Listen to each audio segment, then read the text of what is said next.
For Crema Media's Polity, I'm Sane Dlamini. Researcher and analyst Professor Raymond Suttner joins me for Suttner's View, a weekly commentary on South Africa's political scene. Welcome, Professor. Thank you. The recent SACP Special Congress speaks of its membership rising dramatically to like 200,000. How important are these numbers to generally political parties? Yeah, you know, in the case of the ANC and the SACP, it's a very recent phenomenon that they have large numbers. In the case of the ANC, they did have 100,000 in the 1950s after the Defiance campaign. But the SACP used to pride itself in being a small vanguard party.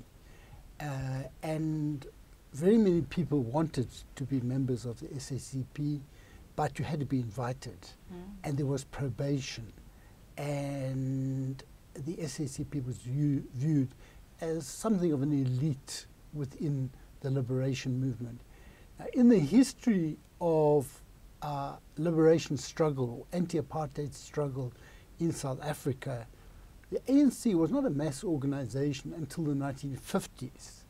It was outnumbered by far by the Garveyites, sort of Africanist movement with American and West Indian origins, which was very large, and also by the ICU, the Industrial and Commercial Workers Union, both of which had a big following in the urban areas as well, and to some extent especially the rural areas in the case of the ICU. And the ANC, it can be exaggerated, but the ANC concentrated on deputations and annual meetings and things like this, although it would be an exaggeration to say that, because in 1919 in Johannesburg there was a defiance campaign of the ANC where they dropped all their passes at the post office and things like that. But in general, the ANC was not a mass organization, and was only in the 1950s when the ANC organized the Defiance campaign, and its membership rose from about 10,000 to 100,000. I don't think they sustained that, but later the ANC was banned, it went underground, and you know, when you go underground, you can't act the same way as when you are a legal organization. And many people didn't accept this. They carried on taking minutes of meetings, wearing the uniforms of the ANC, things like this. Now, when you're underground, you have to be a smaller organization, and a lot of people did not really accept this. Then the ANC was in exile.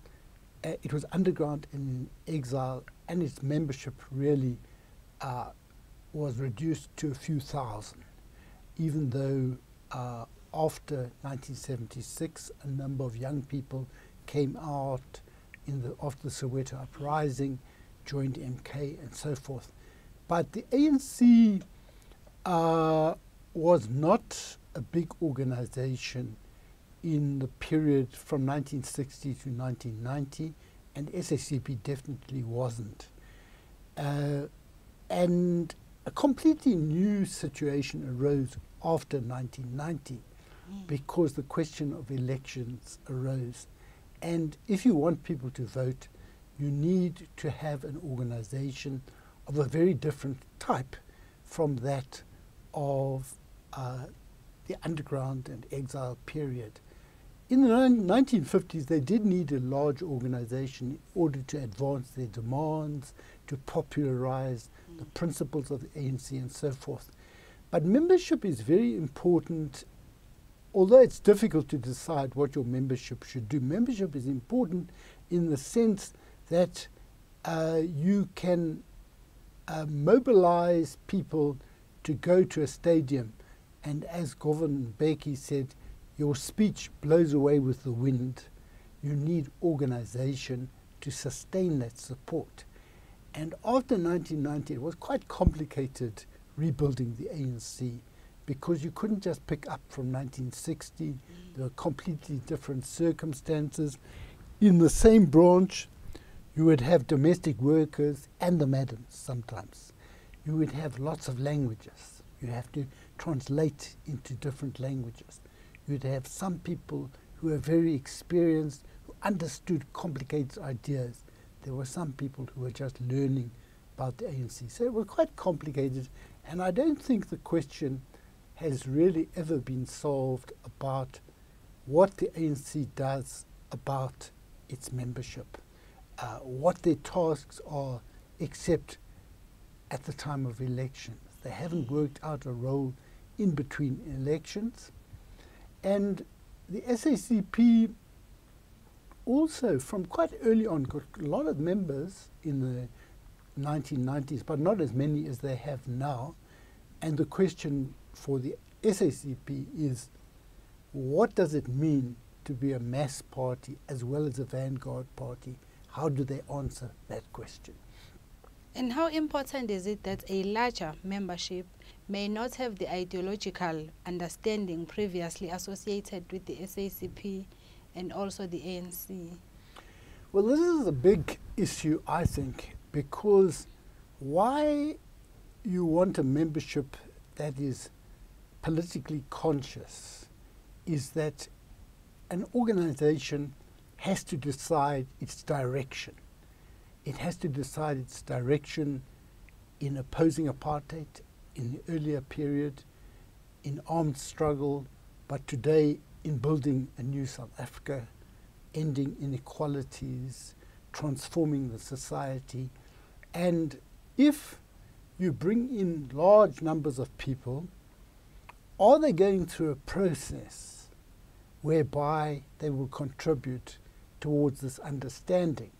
Now, I wonder whether it's not more likely that the business people who have come in have had the opportunities for advanced education as opposed to shack dwellers or poorer people, and whether the influence of middle class and wealthier people has not perhaps become more important for the ANC's direction because they are more highly educated, literate, and so forth. It's not to suggest that you have to have had formal education to understand politically. Some of the most famous leaders in the ANC have not gone to school, like Moses Kotane.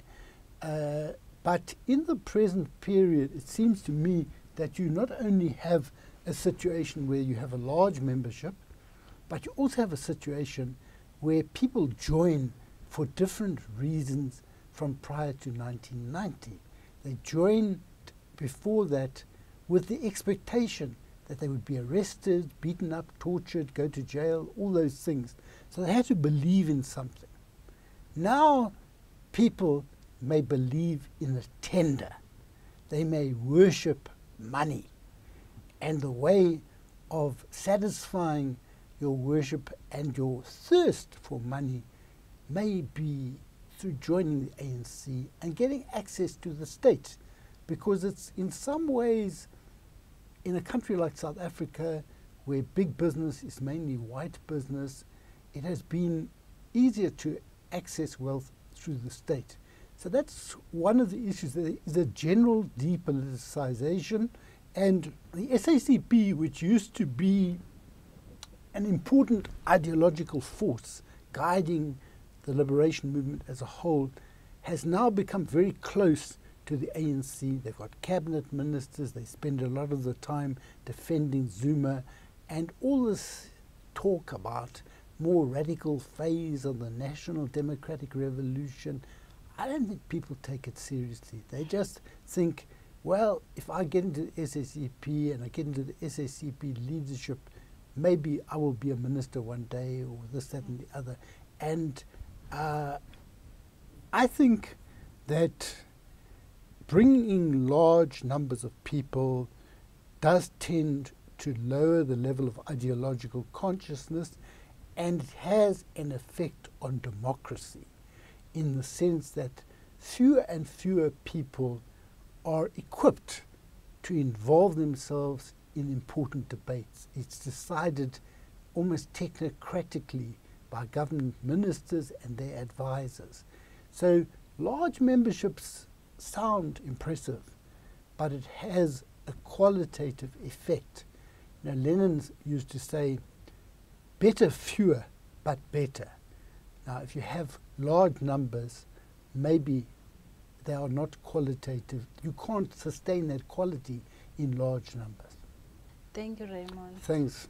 That was Professor Raymond Suttner speaking to Creamer Media's Polity about the importance of membership in political organizations.